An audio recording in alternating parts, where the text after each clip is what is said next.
Salut les fans, aujourd'hui je vous propose une rétrospective du film La Gamine sorti en 1992 réalisé par Hervé Palu avec bien évidemment Johnny Hallyday, Maïwenn, Jean-François Stévenin.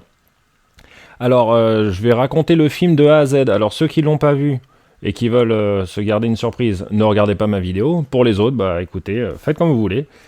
On se retrouve à la fin de la vidéo pour un débrief. Alors le film commence avec Maïwenn, alias Carole, qui arrive avec son mec Jimmy à l'aéroport. Ils viennent tous les deux du Portugal et ils se retrouvent dans la file d'attente. Et là on voit bien que les deux ils cachent quelque chose. Carole prend le petit sac dans la poche de Jimmy, grille la file d'attente et là on a droit à un jeu d'acteur de toute beauté. Vous venez du Portugal, vous êtes mineur, vous devriez avoir une autorisation de sortie du territoire signée par vos parents. J'ai été au Portugal avec mes parents. Ils sont où vos parents? Ils sont morts là-bas. Bon bah allez-y. La douane à l'époque c'était pas top. Ensuite on trouve Carole qui est dans une presse et qui vole un magazine et qui voit son mec se faire embarquer par les flics. Elle suit au loin les flics qui amènent son mec vers le Fort Knox du PQ. Et là il le fouille et il trouve sur lui un sac et on voit que dedans il y a des diamants.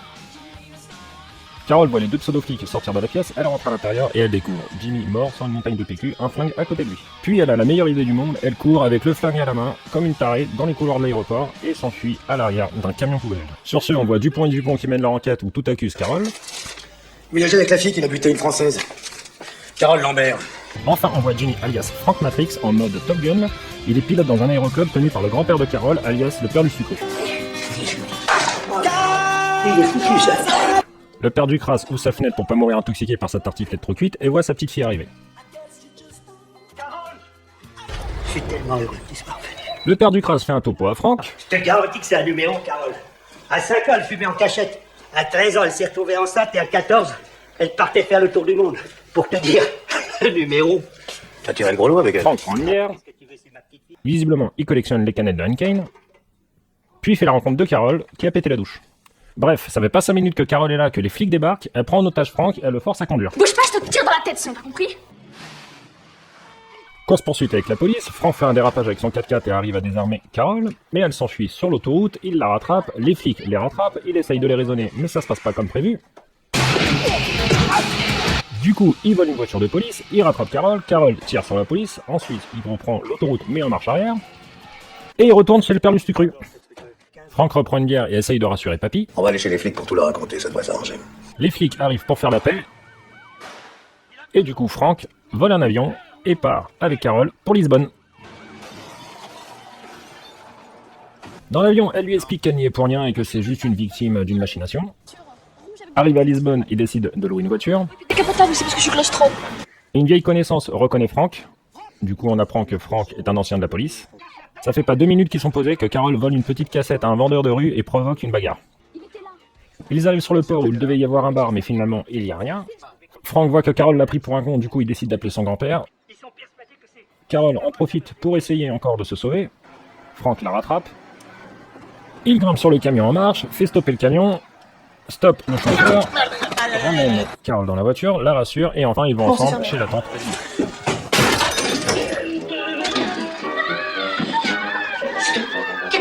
La tante apprend que son neveu a été assassiné, elle pète littéralement un câble. Carole va fumer un pétard dans la salle de bain, pendant que Franck essaye de contrôler la vieille.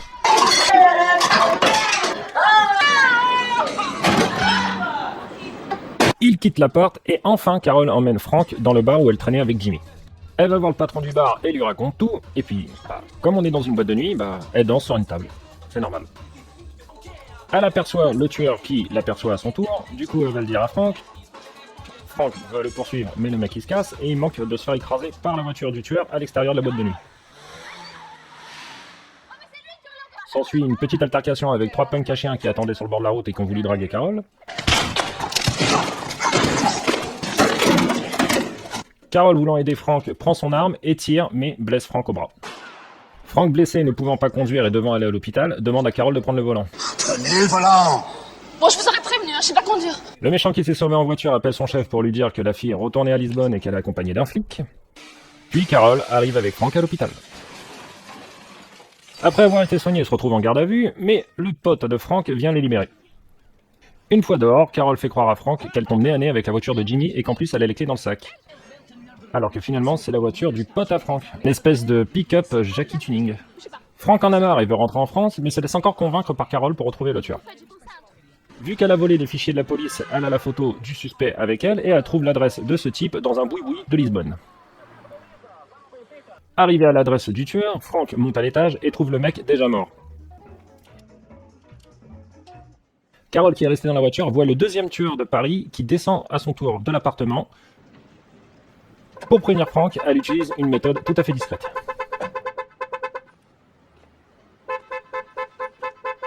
Kidnapping, course-poursuite en Jackie Tuning dans les rues de Lisbonne.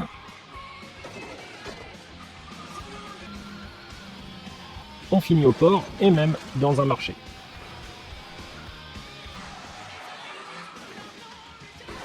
Accident, Carole sort de la voiture et s'enfuit avec Frank. Ils volent un taxi et prennent la route pour aller, on sait pas vraiment où en fait. Sur le chemin, Carole décide de donner des médicaments à Frank parce qu'il a mal au bras, mais elle se trompe de médicaments.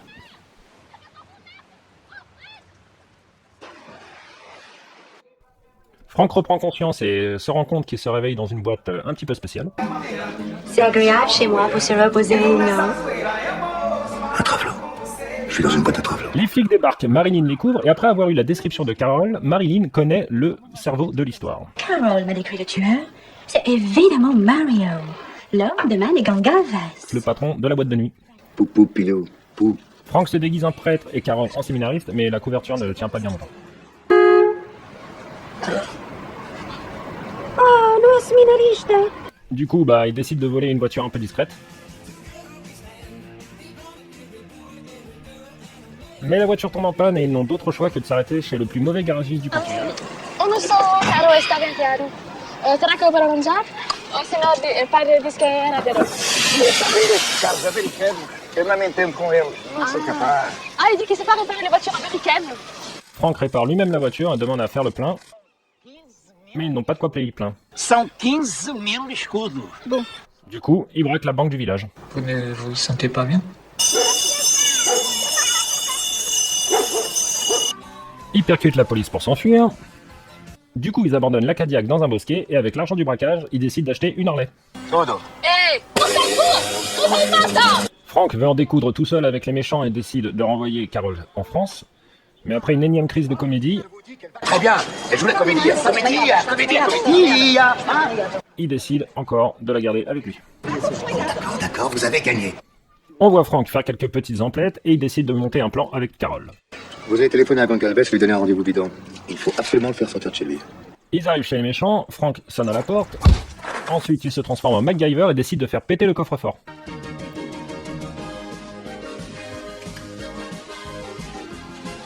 À l'intérieur, Carole trouve les diamants et là, il décide de monter un plan. Faut lui monter une arnaque à ce Goncalves.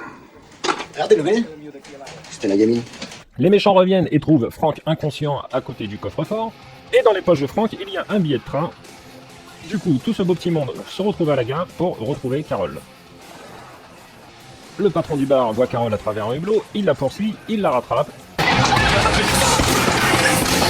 Et c'était un coup monté, toute la police est là pour arrêter le méchant de l'histoire. Mais bon, Frank se fait quand même arrêter par la police parce qu'il faut pas déconner quand même, il a quand même tabassé des flics, il a fait un braquage, il a volé des bagnoles, il a fait des courses-poursuites, il a retourné les rues de Lisbonne, donc il y a quand même un petit peu de trucs réalistes dans ce film, il finit en prison. 2 ans se sont passés pour Frank à passer son temps sous les miradors, et le père Lustucru vient lui rendre visite. Il raconte un peu sa vie. D'après l'avocat, je suis libre avant la fin de l'année. Là, Frank aperçoit Carole et il se dit qu'elle a bien changé. C'est vrai qu'elle a changé, la gamine. Mais bon, elle fait toujours autant de conneries. Hein. Oh non. Quoi? Qu'est-ce qu'il y a?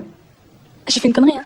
Alors voilà pour le film La Gamine. Alors je me moque un petit peu dans la vidéo, mais c'est juste pour avoir un côté, on va dire, un peu impertinent et humoristique. Hein. Il n'y a pas du tout de méchanceté de ma part.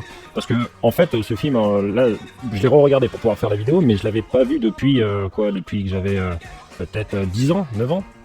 Et franchement, ça se laisse regarder, hein, c'est pas mal, on rigole quand même pas mal. Il y a quand même des scènes assez cocasses, on va dire.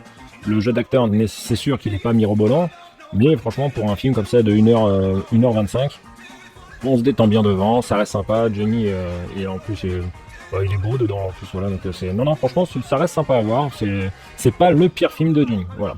Donc j'espère que ma petite vidéo vous aura plu, et puis peut-être que j'en referai d'autres, je sais pas, je verrai bien. Allez, je vous dis à la prochaine, ciao.